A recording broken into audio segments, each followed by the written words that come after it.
This girl believes that all plus-size people should be given extra seats when they're traveling on planes, and she believes that you should pay for it. Did you know that more than 1 billion people in the world are plus size? That's roughly 13% of the population. And yet, many airlines still don't have clear policies in place to accommodate plus size passengers. That's why I've started a petition calling on the FAA to require every airline to have a clear customer size policy in place for plus size passengers. No one should have to endure the discomfort, embarrassment, and discrimination that often comes with being a plus size passenger trying to navigate air travel. By signing this petition, you can help us demand that airlines take concrete steps to make air travel more inclusive and accommodating for all passengers. Whether you're plus size or not, everybody deserves to be treated with dignity and respect when they fly. Let's work together to make sure that the travel industry serves everyone, not just a select few. Sign and share this petition, and let's make a difference. Now, if you think this is some sort of parody account, it's really not. The caption says, air travel should not be a source of discomfort, embarrassment, or discrimination for anyone, regardless of their size. As the statistics show, over 1 billion people in the world are plus size. Fat. Yet many airlines still don't have clear policies in place to accommodate them. This is unacceptable and needs to change. That's why I'm calling on you to join me in breaking down these barriers and making air travel accessible for all. By signing the petition, you'll be demanding official policies for plus size passengers so that everyone can travel with dignity and respect. Together we can make a difference and create a more inclusive world for everyone. I believe that everyone deserves the right to travel freely and without fear of discrimination, and it starts with raising our voices and demanding a change. If you've been following me for a while now, you know the basis of this channel isn't just fitness related. It's basically to call out stupidity, and specifically speaking, anyone who avoids taking accountability. And this girl is a prime example. Here's what she's asking for. The FFA, which stands for the Federal Aviation Administration, must require all airlines to implement a clear customer of size policy that prioritizes the comfort and well-being of all passengers. This policy should include clear guidelines on accommodating larger passengers, such as providing larger seats, seatbelt extenders, and alternative seating arrangements. Okay, love, let's put our entire business on hold, make less money because you can't stop stuffing your face with Krispy Kremes. So here's specifically what she wants. Provide accessible and additional seats. All plus-size passengers, emphasis on all right here, should be provided with an extra free seat or even 2 or 3 seats, depending on their size, to accommodate their needs and ensure their comfort during their flight. Okay, so every fat person needs somewhere between 2 and 4 seats. You know how impractical that is? You'd have about 10 people on the flight, especially with the obesity rate these days. Everyone's getting fatter. Whose fault is that? It's yours. If you're getting fatter, that is your fault. No one else's. It's not your parents' fault for not teaching you how to eat properly. It's your fault. So take accountability. You're not having free seats. Reimbursement. Airlines should offer a refund for plus-size passengers who purchase additional seats independently. How about you just go on a diet? That's an easier option. Clear communication. Airlines must create a set of policies, standards, and procedures for plus-size passengers and travellers and communicate to them in a clear, accessible, and easy to understand way. That sounds a little bit condescending to fat people, almost like you're implying that the babies. You need to communicate to plus-size people in an easy to understand way. Accommodations. Airlines must provide additional airport assistance to plus-size travellers if necessary,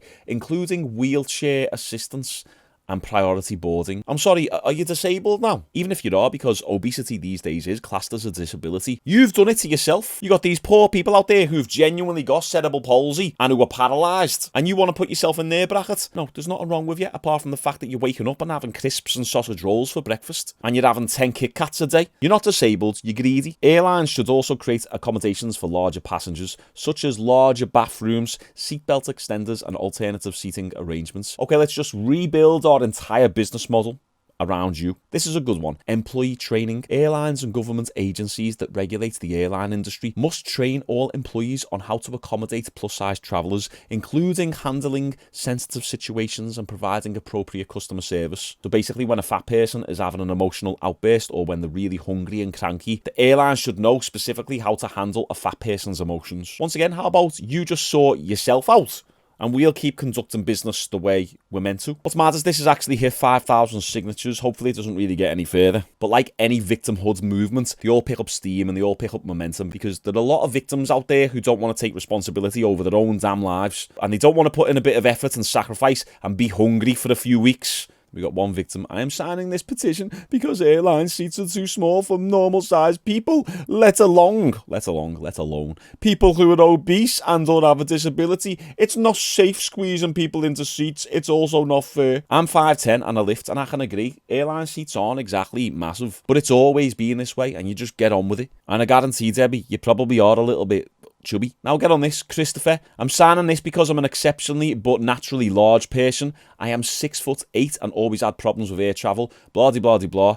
Yes, Chris, you're 6'8". You cannot help that. We do not have control over our height, so you can't take accountability over something that you can't control. Now, when you're obese, which is a choice, it's 100% a choice. If you disagree with me, comment down below, and I want to see a good logical argument. If you are obese, that's your own fault, so you have to deal with the consequences of that or change it. I had a lady come to me years ago, one of my clients, and she was really big. She was around 280 pounds, which is around 127 kilos. Now, she was only about 5'2", 5'3", but she carried the majority of her weight on her hips. And when we initially done the consultation, she said her main motivation is that she travels a lot and she wants to be able to fit in an airline seat comfortably. You want to know what happened to that client? She lost 5 stone that year. Here's a before and after picture, and she could finally fit on airline seats comfortably. She ended up becoming one of my best clients. We ended up developing a really good relationship, and I was extremely proud of her because she took accountability. She put herself in a very vulnerable position coming in to see a personal trainer and open up about these things, and then she followed everything I said, and then she got the results. You could see how happy she was that she put in effort and sacrifice for 12 months, and it paid off in the end. Not like these unlike these body positivity people who just want to get fatter and fatter and fatter, and you have to pay the price. And that's the thing. She does understand that the ticket prices of the flights will have to go up and the other passengers will have to pay more, but who cares? You need to make sure that she doesn't get bruises on her legs and her thighs from the seatbelt digging in. Right, I'm not being funny, but look at the size of them both. They're massive. They are huge. They are taking up the space of like 4 people. Imagine she's got the window seat and he's got the aisle seat and you've booked the seat in the middle. What would you do in this case? And you just walked up and seen that that was your seat. She admits the price tickets would have to rise if she gets her way, and concedes that non-overweight passengers could be faced with higher ticket prices to help cover improvements. During a flight, my fiance was subjected to hateful comments, disapproving looks, and even refusal to sit next to them, amounting to discrimination. I mean, I don't believe you should discriminate people, but we're in this grey area now where it's kind of like understandable. Like, I get it. We're all going to judge. Even the people who try and be all high and almighty and virtue signal, they still judge others. So if I walk on a plane and I see these two and then I'm sitting in the middle or I'm sitting next to them, I'm going to judge. I'm not going to be happy. So if you want to interpret that as discrimination, then so be it. But that's what shaming is there for. It's to make you feel embarrassed and make you do something about your situation. You're obviously feeling embarrassed and shame, yet you're still not taking accountability. So that is your fault. Stop trying to be high and almighty by turning this into a movement. You're not going to get anywhere because airlines aren't going to change the entire business model and start giving up seats just to accommodate for fat people. You've got no chance. It's also a slippery slope because, okay, she's in the super morbidly obese category, but then what about the people who are just slightly obese? They can start saying, oh, it's the seatbelt's digging into me. I need another seat. Before you know it, everyone needs 3 seats. And I mean, touch wood, I am hopeful that she won't get her own way. But if she ever did, it's just rewarding her victimhood. And then that shows other people and makes other people think, oh, I can just be a fat slob and get my own way. I can victimize myself and everyone's going to pander to me. I know a few people like this in real life. I just want to give them a slap. Anyway, what do you think of this situation? Comment down below. Are my views too harsh on this, or do you completely agree? And I appreciate you all tuning in. Drop me a like on this video. It helps out. And as you know, I upload every single day, so I'll see you again tomorrow.